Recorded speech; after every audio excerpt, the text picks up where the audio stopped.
Mainit, malasa at rich sa flavor. Comfort food na dito mo lang matitikman.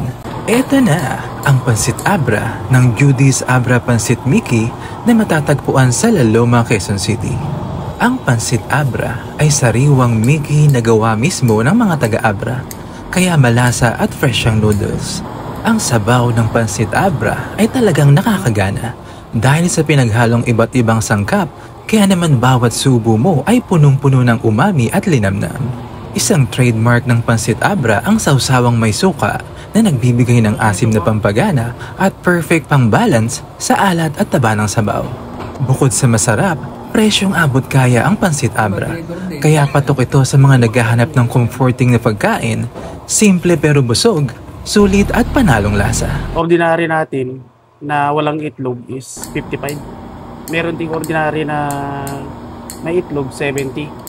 Overload natin is 140. Ay, Biyernes, Sabado, Linggo, meron po tayong available na tinaptakan, sinanglaw, papaitan. Available din po yung pork pang with rice. 130 po ang order nun. May kasama ng kanin. Tatagpuan lang po dito sa 59A, Don Manuel, Corner Cadig, Barangay Salvacion, La Loma, Quezon City.